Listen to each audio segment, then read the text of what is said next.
106 dia Untirta Smart and Energetic. Assalamualaikum warahmatullahi wabarakatuh Smartizen. Welcome back again on Dialog Siang ya. From 10 to 12 of course in charge 2 hours. You guys are all with me lagi nih dengan UC tentunya ya. I will accompany your all activities to be more knowledgeable because Smartizen you have to be smart energetic. Okay Smartizen, hello, welcome back again on Dialog Siang ya sama UC nih. Pembukaan hari ini ditemenin sama Hitans 20 Pilots ya. By the way, aku hari ini agak serak, sorry banget. Karena kemarin udah teriak-teriakan gitu kan, kayak ya udah kita harus happy gitu. Taunya kebablasan happynya. Dan sekali lagi ya, seperti yang udah Yusi katakan kepada kamu semua di Instagram kita @diauntirta, bahwa hari ini kita bakal membicarakan tentang cara menemukan masalah dalam penelitian. Oh my god, it's so interesting ya, karena personally aku pribadi sedang melakukan penelitian sih. Lebih tepatnya karena aku semester 6 dan sudah dipertanyakan gitu loh, judul skripsi kamu apa nanti, kayak gitu. Dan kayak aku tuh masih still young, free and it's not about dumb but a bit lah ya, karena masih bingung mau nganalisis apa nanti. Oke, by the way, menemukan masalah penelitian itu tentu bukan hal yang mudah ya Smartizen ya, karena selain memerlukan pemahaman yang lebih nih tentang apa sebenarnya penelitian dan apa yang dimaksud dengan permasalahan itu sendiri, kita juga harus paham konsep apa yang bakal kita tulis nantinya kayak gitu ya. Jadi dari sini aku mau menjelaskan ke kamu semua tentang definisi penelitian itu sendiri nih Smartizen.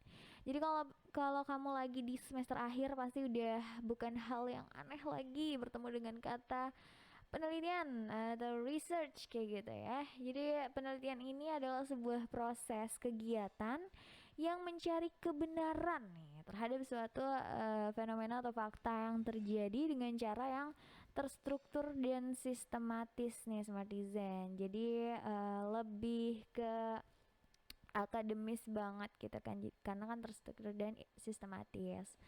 Lalu juga masalah penelitian itu sendiri adalah pernyataan tentang bidang yang menjadi perhatian si penelitinya nih, berupa kondisi yang harus ditingkatkan,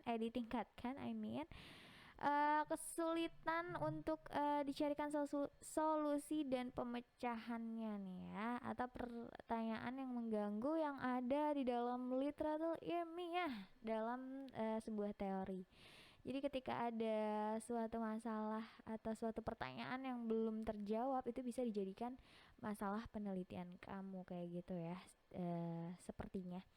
Lalu juga masalah penelitian tuh dapat diperoleh melalui 3 cara nih ya. Catat baik-baik. Yang pertama itu evaluasi terhadap penyimpangan atau gap antara apa yang diharapkan dengan kenyataan. Jadi ketika ada penyimpangan, udah deh, itu udah first clue banget kalau itu adalah sebuah masalah penelitian. Lebih ke masalah sih ya. Lalu yang kedua itu penyimpangan antara teori dan penerapan di lapangannya. Nah jadi kayak ada, ya kalau misalkan ada penyimpangan-penyimpangan gitu di antara si teori dan penerapan atau application di lapangannya nanti kayak gitu, berarti itu udah salah satu masuk ke dalam clue dari masalah penelitian nih Smartizen. Dan yang terakhir itu fakta-fakta baru yang diperoleh dari hasil riset ya, dan pengamatan yang mengundang pertanyaan dan belum ada jawaban secara jelas juga ilmiah kayak gitu. Jadi setiap hal yang belum ada jawabannya kamu bisa jadikan itu masalah. At least kayak gitu ya, berarti untuk mencari permasalahan si penelitian ini.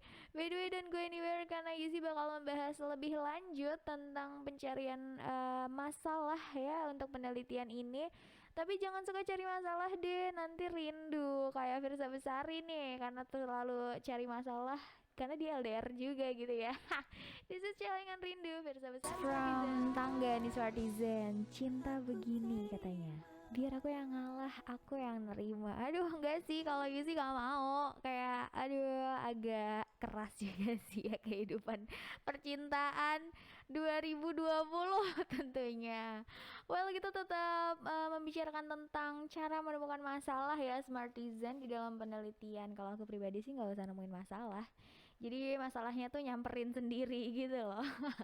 Bercanda ya. Jadi penemuan masalah nih secara formal itu dapat diperoleh melalui rekomendasi penelitian, analogi, renovasi, dialektikal, morfologi, dekomposisi ataupun agregasi nih Smartizen ya. Apa sih Kak Yusi itu semua yang udah kamu jelasin kayak gitu? Oke, aku jelasin satu-satu. Jadi penemuan masalah secara formal itu dapat diperoleh melalui yang pertama rekomendasi penelitian. What is it? Jadi rekomendasi penelitian itu kayak masalahnya dapat diperoleh dari rekomendasi hasil penelitian orang lain nih Smartisan. Nah, pada bagian akhir sebuah publikasi jurnal nih seorang peneliti itu biasanya mencantumkan kesimpulan atau saran dan juga keterbatasan gitu loh dari bagian ini kita dapat menemukan masalah yang lebih lagi gitu loh karena kan si peneliti sebelumnya biasanya sih mencantumkan hal-hal tersebut ya jadi kita bisa menemukan masalah dengan menganalisis adanya kemungkinan untuk melanjutkan penelitian tersebut gitu loh supaya kita bisa mengkaji hal-hal yang belum terungkap sebelumnya. Nah, mengulang penelitian tersebut juga tentunya memperkaya teori ya dan hal-hal lain yang mungkin ditemukan dari analisis hasil penelitian orang lain ya Smartizen kayak gitu.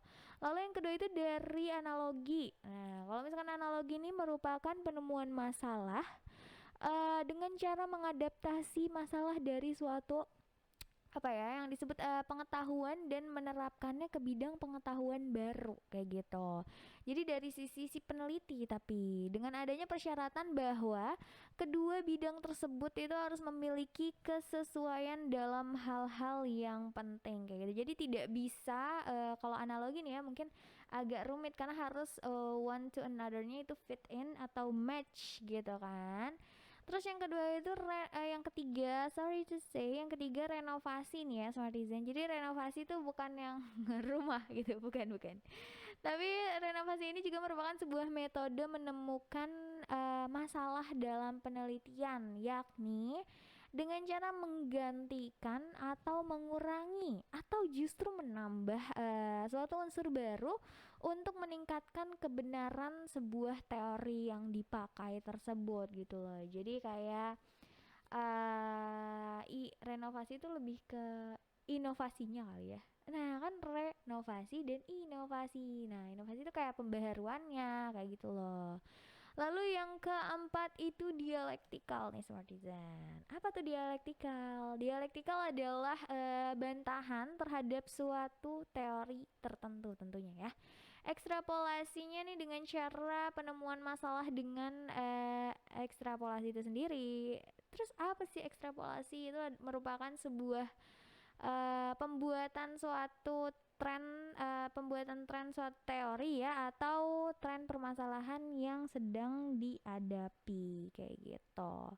Lalu juga ada yang morfologi nih. Pasti kamu-kamu semua tuh yang semester akhir tuh udah nggak aneh dengan kata morfologi ya. Kayak morfologi kan merupakan pengujian kemungkinan-kemungkinan kombinasi yang terkandung dalam sebuah permasalahan yang kompleks gitu loh. Jadi kayak kemungkinan-kemungkinan yang ada. Aduh, kayak gitu ya. Lalu juga ada dekomposisi nih, yang merupakan cara penjabaran suatu permasalahan ke dalam komponen-komponennya. Jadi masalahnya itu kita jabarkan di suatu komponen-komponen tertentu kayak gitu. Last but not least itu ada agregasi ya. Agregasi merupakan kebalikan dari dekomposisi ini. Kalau misalnya dekomposisi itu cara penjabaran suatu masalah yang dimasukkan ke dalam komponen-komponennya.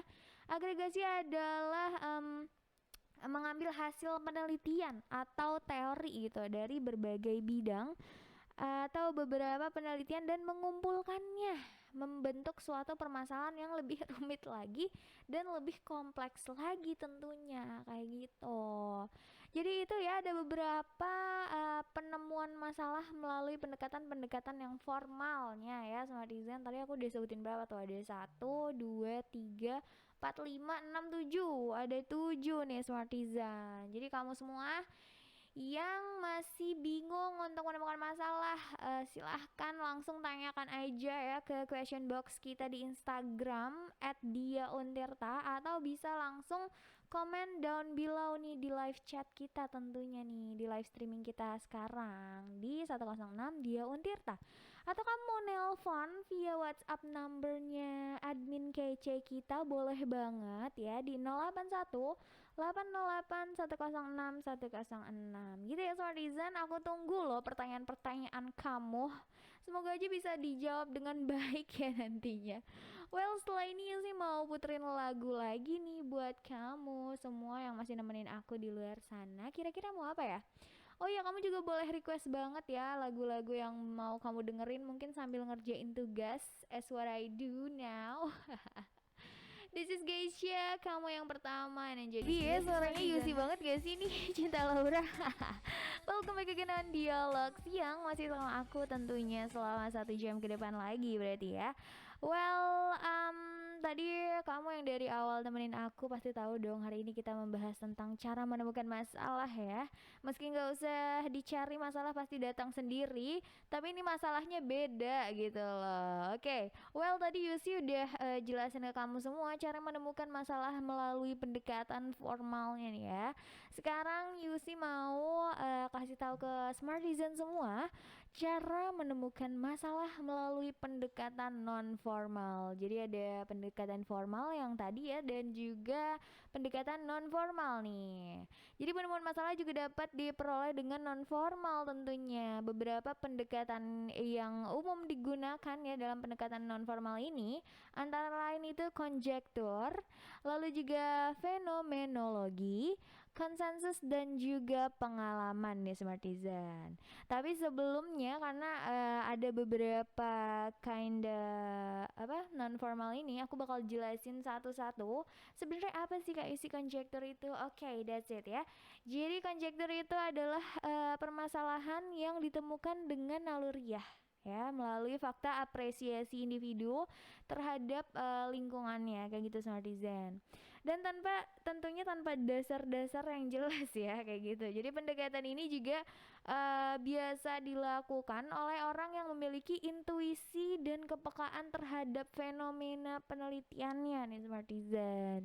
Jadi kemudian dasar-dasar atau latar belakang permasalahan itu dapat dijelaskan, maka penelitian ini dapat diteruskan secara ilmiah dan alamiah maksudnya kayak gitu ya.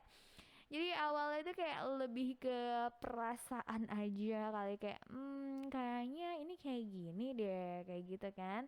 Tapi tentu aja yang di highlight adalah ketika orang-orang yang memiliki intuisi dan kepekaan terhadap fenomena penelitiannya. Jadi kalau kamu yang nggak peka, kayaknya nggak pakai pendekatan melalui cara ini deh ya. Cari cara lain.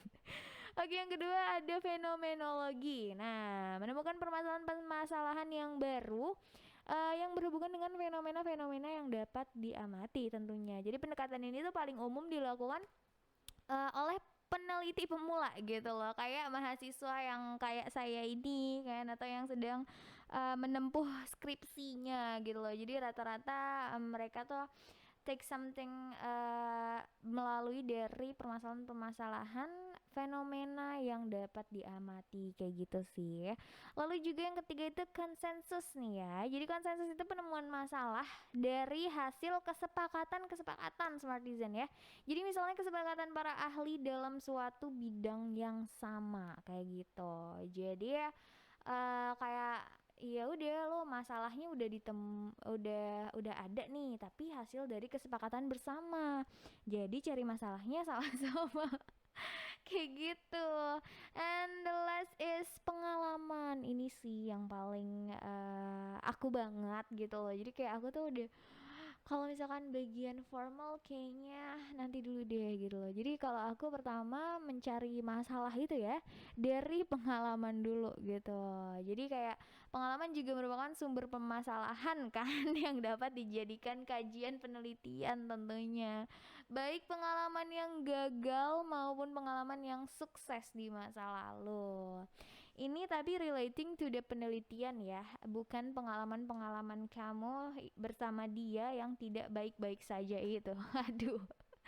Oke, itu ya untuk pendekatan pencarian masalah dalam non formal itu sendiri nih.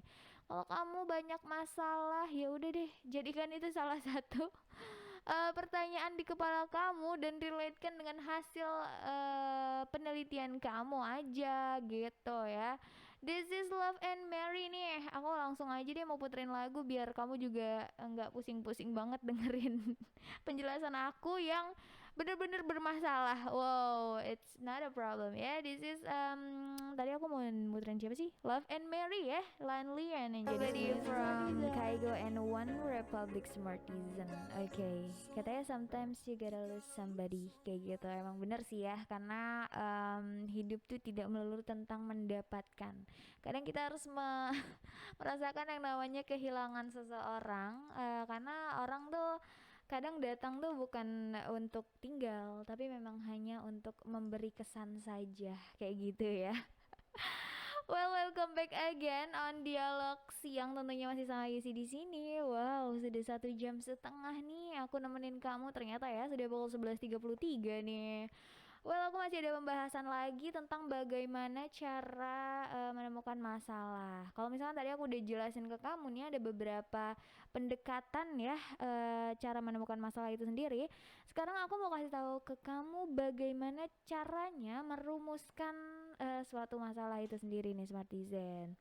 Jadi setelah peneliti mampu mengidentifikasi dan menemukan masalah penelitian ya, langkah selanjutnya itu kamu atau peneliti itu harus mampu merumuskan masalah dengan tepat sehingga penelitian yang bakal kamu lakukan itu memiliki arah dan juga pijakan teori yang kuat juga memenuhi kaidah-kaidah ilmiah karena kan kita civitas akademika ya, which means kita kayak akademis banget gitu loh. Nah, faktor yang perlu diperhatikan nih sama kamu semua Smartizen dalam merumuskan masalahnya itu antara lain yang pertama adanya data dan metode untuk memecahkan masalah tersebut ya, harus banget nih ada data dan metode. Lalu yang kedua itu terdapat batas-batas masalah yang jelas, adanya alat atau instrumen untuk memecahkannya nih Smartizen kayak gitu ya. Lalu yang ketiga tuh terdapat teori yang relevan, sudah mapan dan juga teruji kayak gitu. Jadi bukan cuman future husband aja yang harus mapan ya, tapi teori juga harus mapan dan teruji. Lalu juga terdapat hasil penelitian terdahulu yang relevan dan mendukung hipotesa kamu nih Smartizen. Jadi tidak melulu tentang opini kamu. Jadi kamu juga memperkuat semua yang kamu teliti itu dengan evidence lain, which means sudah ada penelitian terdahulu yang relevan sama penelitian kamu dan juga tentunya mendukung argue kamu di dalam hipotesa kamu itu sendiri. Lalu yang terakhir nih yang paling banget penting. Apa sih Kak Yusi? Ya tentu aja dapat diselesaikan secara tuntas kayak gitu. Jadi jangan setengah-setengah ketika kamu melakukan penelitian kayak mood-moodan gitu kan, kayak kayaknya aku hari ini sampai ini aja deh. Iya sebenarnya it's okay to be like that, but kamu harus punya target, kamu harus punya timeline sendiri untuk menuntaskan si penelitian kamu ya, biar tidak molor, terus juga tidak yang terlalu kehabisan ide nantinya kayak gitu. Karena kalau semakin lama kamu menulis gitu kan, kadang ide-ide kamu tuh kalau misalkan udah muncul langsung tulis aja dulu gitu loh, revisi apa enggaknya ya gampang. Kalau misalkan udah ada ide langsung tulis, itu sih kalau dari aku ya, tips dari aku. Lalu gimana sih pertanyaan selanjutnya, gimana sih masalah penelitian yang baik itu? Nah ternyata ada nih syarat-syarat menjadi masalah yang baik. Jadi masalah itu nggak melulu buruk ya ternyata ya. Nah, yang pertama itu untuk menjadikan masalah kamu menjadi masalah penelitian yang baik itu tentunya bersifat orisinil atau belum ada atau juga belum banyak orang lain yang meneliti. Kalaupun sudah ada, ya kamu melakukan inovasi tertentu kayak gitu ya Smartizen. Lalu juga dapat berguna dan bermanfaat bagi ilmu pengetahuan juga masyarakatnya. Ini ya sangat penting banget karena kita sebagai mahasiswa harus banget dong buat membantu masyarakat kita. Nah, permasalahan-permasalahan kita itu kan relating to our society kan, at least. Jadi itu mungkin ada manfaat-manfaatnya buat ilmu pengetahuan dan juga masyarakat. Lalu juga dapat diperoleh dan dijelaskan dengan cara-cara ilmiah kayak gitu.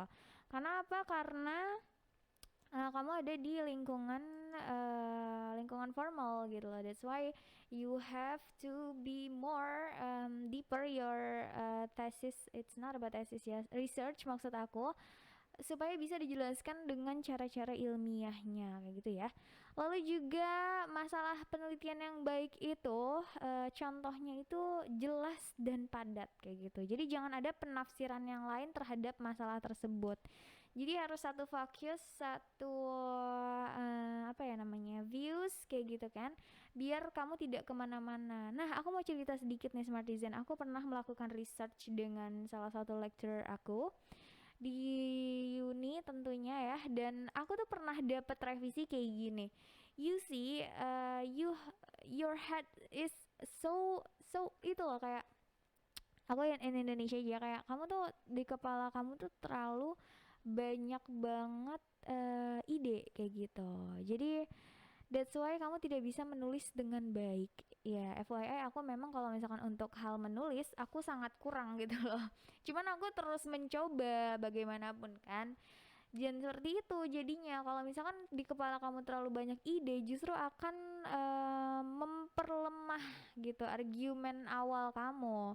Aku juga pernah dapat permasalahan seperti itu, dan dosen aku juga memberitahu hal yang sama, kayak kamu tuh terlalu banyak ide di kepala kamu sehingga kamu tidak fokus sama satu tujuan. Nah, ini relate banget sama poin nomor 4, di mana harus masalah penelitian itu harus jelas dan padat ya. Jadi nggak ada penafsiran lain tentang masalah ini. Lalu yang kelima itu dirumuskan dalam bentuk kalimat tanya. Nah, namanya juga masalah ya kan. Jadi kalau masalah kan pasti ada pertanyaan nih, aduh kenapa sih dia begini gitu kan permasalahannya kayak gitu. Dan yang keenam nih, dia bersifat etis, artinya itu tidak bertentangan dengan norma, kaidah dan juga aturan ya. Itu sih Smartizen kayak contoh-contoh masalah penelitian yang baik, I mean. Oke, kalau misalkan kamu ada pertanyaan boleh banget langsung type itu ya di live chat kita. Aku tunggu loh pertanyaan kamu. Aku mau jawab loh pertanyaan kamu. Kenapa nggak ada yang nanya sih? Kalau enggak kamu bisa banget buat request lagu ya di kita. Kalau misalkan ada lagunya aku bisa langsung puterin. Kalau nggak ada, tolong type yang lain ya, lagu yang lain biar aku bisa puterin buat kamu. Nggak apa-apa lah ya. Hari ini Yusi nggak ditemenin sama sahabat diskusi karena hari ini aku sementara sendiri nih ya. Aduh, makanya jangan tinggalin ya. Masih ada 20 menit lagi sama Yusi. So this is Geisha sementara sendiri sama Disa. Okay, it's from Blackpink, Kick It katanya ya. Well, this is almost 12 o'clock, which means Yusi harus banget langsung merecap apa saja yang telah Yusi bicarakan selama 2 jam ke belakang tadi ya Smartizen. Nah, kalau misalkan kamu sama yang lainnya mengikuti dari awal, bahwa di sini kita membicarakan tentang cara menemukan masalah di dalam penelitian nih Smartizen. Nah, keren banget gak sih topik kita hari ini? Bener-bener buat mahasiswa-mahasiswa tingkat akhir tuh langsung ke trigger gitu loh, kayak oh my god, what is it? Well, cara menemukan masalah dalam penelitian itu punya banyak banget ya tentunya. Tentunya banyak apa? Banyak jalan kayak gitu. Jadi ya nggak cuman di satu track aja, kamu bisa melalui berbagai track agar kamu menemukan masalah kayak gitu. Nah, kalau misalkan dipertanyakan sebenarnya masalah penelitian itu apa sih Kak Yusi? Nih ya, aku kasih tahu lagi. Kalau masalah penelitian itu merupakan pernyataan tentang bidang yang menjadi istilahnya perhatian peneliti gitu loh, berupa kondisi yang harus ditingkatkan juga, kesulitan yang harus dicarikan solusi dan juga pemecahannya, ataupun pertanyaan yang mengganggu di kepala kamu nih di dalam tentunya di dalam literatur ilmiah juga. Dan itu tuh based on teori ya, karena kan ini penelitian gitu loh. Kecuali kalau masalah hidup baru nggak ada based on teorinya, tuh nggak ada kalau masalah hidup. Oke, lagu dong. Lalu kita cara menemukan masalah melalui pendekatan formalnya nih. Jadi kan tadi aku udah bilang ada pendekatan formal and non formal.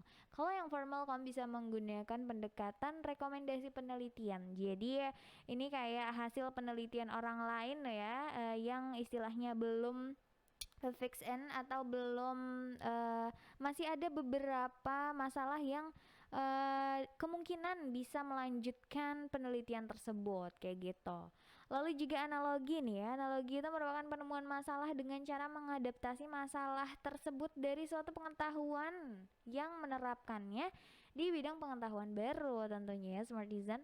Lalu juga renovasi nih. Dari cara ini kamu bisa kayak mengganti atau mengurangi atau menambahkan suatu unsur baru untuk meningkatkan kebenaran suatu teori di masalah penelitian kamu kayak gitu ya. Terus juga ada dialektikal nih. Dialektikal itu merupakan bantahan terhadap suatu teorinya nih ya, netizen.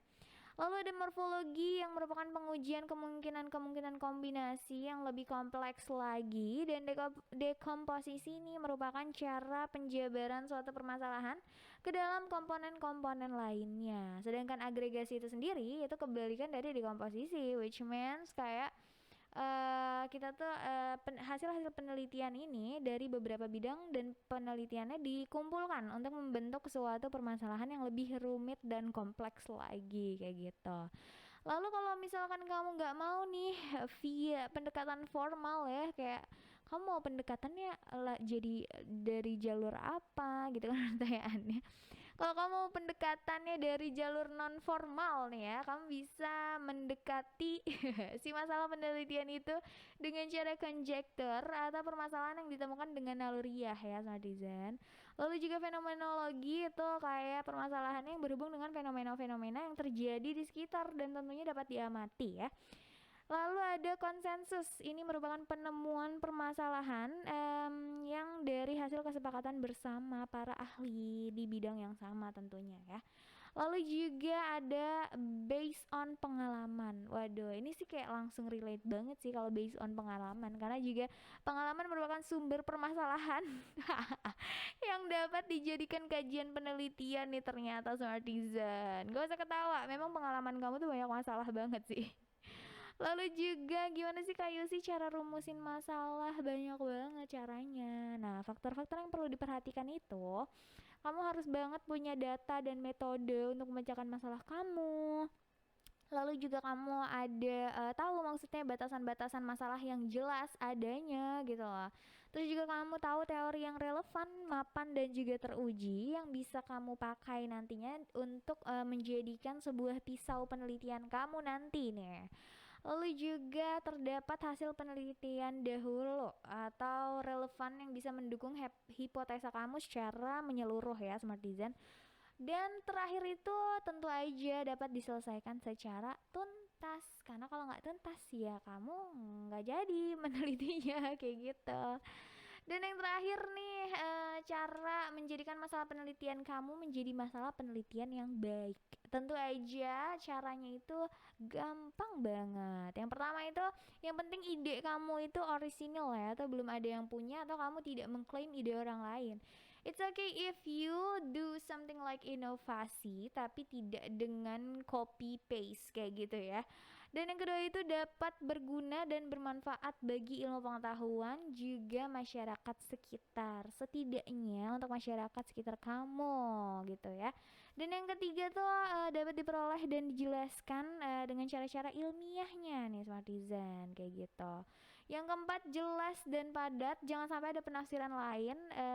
Ingat tadi yang aku sebutkan bahwa dosen aku pernah berkata jangan terlalu banyak ide di kepala kamu. Cukup fokus satu tentang apa yang mau kamu teliti dan tuliskan dari satu fokus tersebut. Kamu uraikan berbagai masalahnya di situ. Jangan berbagai masalah dan kamu uraikan juga masalahnya. Aduh, nyakin banyak masalah di hidup lu. Dan yang terakhir itu bersifat etis ya Smartisan, which means tidak bertentangan dengan norma, kaidah dan juga aturan-aturan lainnya. That's all for me. Thank you banget buat kalian semua yang udah nemenin Yusi selama 2 jam ini. Kamu keren-keren banget. Pokoknya thank you ya. By the way, Yusi bakal mengudara lagi di jam 3 sampai jam 5 sore ini. Jadi kamu jangan sampai kelewatan lagi ya. Tetap temenin aku nanti sore sampai pukul 5. Oke. Thank you and Yusi pamit undur diri. Dialog yang juga pamit undur diri. Terima kasih, sampai jumpa di segmen selanjutnya. So this is Dewi, kok gitu sih. Enjoy this music ya Smartisan.